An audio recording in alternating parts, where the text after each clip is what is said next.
I'm going to record it. So I ran track in high school. Has anybody ever heard the expression running through the tape? Never heard that expression. Okay, so anybody seen a track meet?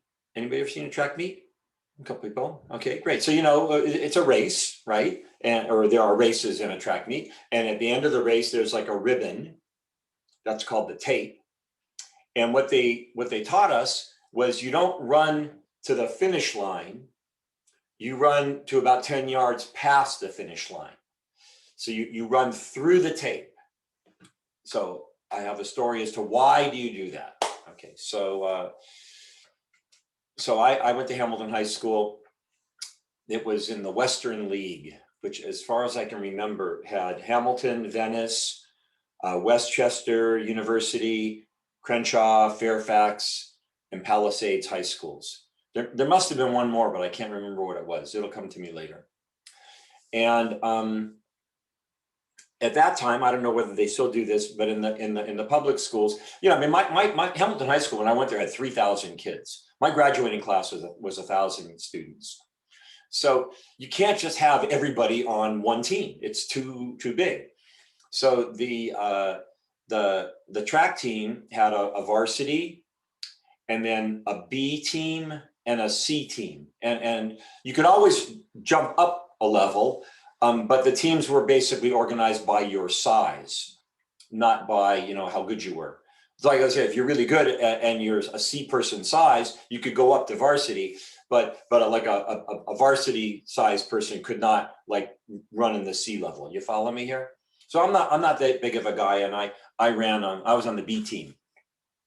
And the long distance race that we had on the B team was the 1320, which is 3 laps around the track instead of 4 laps, which is a mile. So it's three quarters of a mile. 1320 is the number of yards in 3/4 of a mile. And there was a guy on my team, Meredith Seals, who was one of these guys. I don't know if you've ever seen people run, but when he was running, he would like glide. I mean, the guy was just beautiful to watch. I mean, just like really, and he was a contender for the league championship. He's clearly a contender for the league championship. I on the other hand, I kind of a little bit chunky. I don't have great form, but I was the second fastest runner on the team. So every meet, I would come in. Almost every meet that year, I came in either second behind Meredith or third behind Meredith and whoever was really good on the other team. And so they would,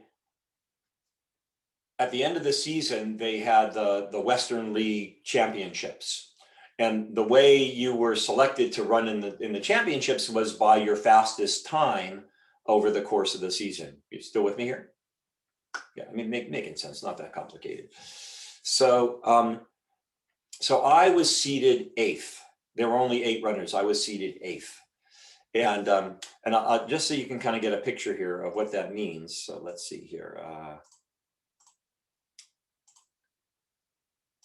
Okay, so this is how a track meet, like a distance race, starts. So you can see that the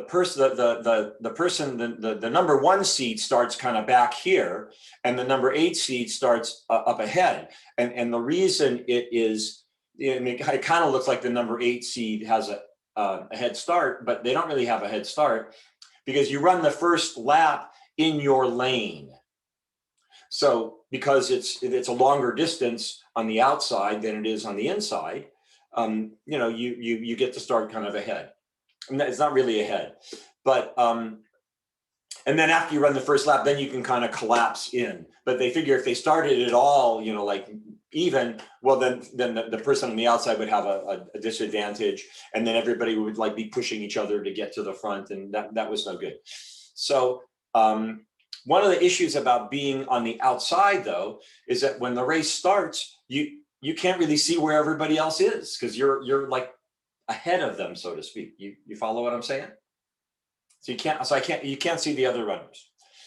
So I'm seated eighth, and I'm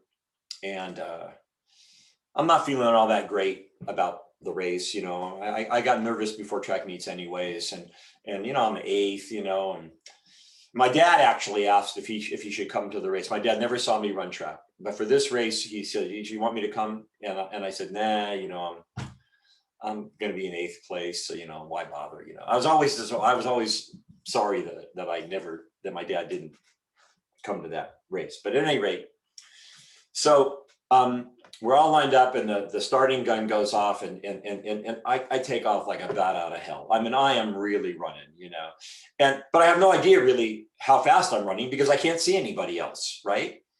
And so we complete the first lap, and I'm ahead. I'm in the lead, right? And I'm like thinking, oh, wait a minute, I'm not supposed to be in the lead, So because it's all mental, I mean, so much of it is mental. And so I start to slow down. I said, I shouldn't be going this fast. So I start to slow down. And then, Meredith passes me, and the next person passes me, and basically everybody passes me. I mean, Meredith and this other guy from Fairfax High, who I really detested. I really didn't like this guy from Fairfax High, because this guy from Fairfax High, I mean, I'm a pretty friendly guy. And so, we'll be at a track meet, and I'm saying hi to people, I'm talking and seeing what's going on, and I went up to the other team. I don't care what team you're on. We're all running track. And I said hi to this guy who is in the same race that I'm in. And he like pushes me, and he wants to start a fight, like right there in the track meet. I'm like, well, screw you, man. I mean, what's the matter with you? You're crazy. So, and I'm not going to tell you his name because maybe it's one of your fathers or something, So, but I don't think so, because nobody has that name. But I remember the guy's name. I mean, we're talking 50 years, and I remember this guy's name, and I still talk to my friends about this guy. But but he passes me, and everybody else passes. So I'm kind of in last place, and it's kind of a clump of people. And so Meredith and this other guy, they're kind of in the lead. And so we complete the second lap. So that's like half a mile. And I'm thinking, I really feel pretty good. I don't feel tired yet, so I'm going to give this a try. So I like turn on the afterburners, and I just start running, and I like pass the seventh guy, and I pass the sixth guy, and I'm passing all these people because I am like really moving. And my team on the bench, they're like screaming, "Go Glenn, yes," and it's really pretty exciting, right? And so I wanted a medal, right? And fourth place would get you a medal. I gave medals to the first four finishers, right? I really wanted a medal. So I just really ran hard, and I came in fourth place. So I was really happy, right? I was exhausted, but I could still feel how painful my legs felt, right? Because I'd never run that fast before. And but I found out soon thereafter that the guy who came in fifth was about an inch behind me. I mean, literally. I mean, if the guy had like dived or leaned forward or something, he might have beat me, right? But he didn't beat me because I ran through the tape, right? Because the tendency is, here's the finish line, and then you let up right at the finish line, and somebody zip right by you at that last like second, right? But I ran through the tape, and I did. I came in fourth, and I was very proud of that. I was so proud of that. That was a fun experience. So, Mr. Jenkins, why are you telling us this story, right? What's this got to do with calculus? What's this got to do with anything? So what I am noticing in all of my classes, and I would say a little bit more than usual, is that my students seem to be running out of gas a little bit right now. You can kind of blame senioritis. You can kind of blame Zoom. There's a lot of things you can do to kind of explain it, but that's what I'm noticing, and I am going to encourage you to not let that happen. I'm encouraging you to run through the tape, right? You got Easter vacation, just a couple more weeks after that. Like, don't let up. Like, really try and hang in there. And I think you will find it to be a worthwhile experience, because you've had all this school and all your classes, not just in math, but all your classes. And we know it kind of builds on one another. So right at the end, you're probably getting to a lot of stuff that is like some of the best stuff, some of the most interesting, challenging, mind expanding kind of stuff. But if you don't run through the tape, you're going to miss it. So that is my plea, is that kind of don't let it up. Just kind of push yourself through. You'll feel a lot better about it. That is my story. Comments, questions?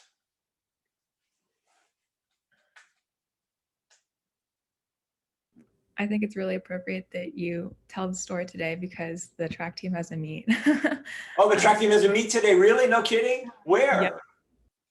Yep. Chaminade High School. Oh, way the hell out in Ventura County. Oh, I didn't even know the track team. So you guys have a season? Are you on the track team? Yeah. Yeah. Oh, what do you run? Or what is your event? They're putting in the 4x400 relay, and then the 800 relay, and then some jumping events. So. What are the jumping events? Triple and long jump. Oh, triple jump. I love the triple jump. Triple jump is such a neat little kind of rhythm to it, It's so weird, but it's fun. yeah. Hop, skip, and jump. So just as another track story, there was a meet once you guys, scoring in track meets is kind of weird, but like the first place gets like 5 points, second place 3, and third place 1, and then you add up all the points. It's something like, it's a point system. And so in the pole vault at this one meet, there were only 2 people signed up to do the pole vault. There was like one guy from our team and one guy from another team, so we wanted the extra point, so I pole vaulted. And I cleared a height that in today's world, like, high jumpers can clear. Like, I needed a pole, like, but guys without poles, they can go higher than that, but I needed a pole to do it, but hey, we got the point. I just had to clear it one time. We got the point. So I don't remember whether it made any difference, but okay, well, good. So Kendra, can you send me a schedule for the track, if you have it? I really wish I could, because I really want the schedule as well, but I don't have it. I don't think they've sent it out. If you get it, send it to me, because I love going to see the track meet. I love going to track meets. It's like so much fun. Yeah, and it brings back a lot of memories. Yeah. So, good. Well, good luck. That's great. Other questions, comments? Anybody have anything to say? I have Yes, a question. please. So, how you're talking about you're ahead in the race, why didn't you just keep going? Like, why did you just decide to slow down when you were ahead? Well, I think because I didn't believe in myself. Yeah, I just thought I'm like the lowest seed. Why I must have been going too fast. The only reason I was going too fast is because I couldn't see anybody in front of me. So I just let a lot of self-doubt kind of creep in. And then, like, when I finished the half mile mark, and I just really kind of took stock of myself. I said, really, Glenn, you're just not that tired. So, kick it in, see what you can do, and then I just kind of let it out. Yeah. I just didn't think I should be there. Oh, and the winner was Meredith Seals, by the way. He beat the guy from Fairfax. And the guy from Fairfax was really pissed, and I was really glad that he was really upset. I hope it still sticks with him today. No, I should forgive, shouldn't I? No, I shouldn't forgive. Forgiveness, the Christian is turn the other cheek, right? But Jewish is eye for an eye. So they're actually both, but yeah. Other comments, questions? Sporting events is really, I don't want to keep you guys past. What do we got? No, we're good. Sporting events are really mental. I used to play racquetball. Anybody play racquetball? No, racquetball is really fun. It's indoor court, and it's like with a tennis racket. And it's really a great game, really fun. And I had like a weekly game with this friend of mine, John Barry, and John Barry was good. Hey, I mean, I liked playing with people who were better than me because it was challenging, so he would beat me all the time, but But I mean, I put up a game and I'd learn and I would improve and stuff like that.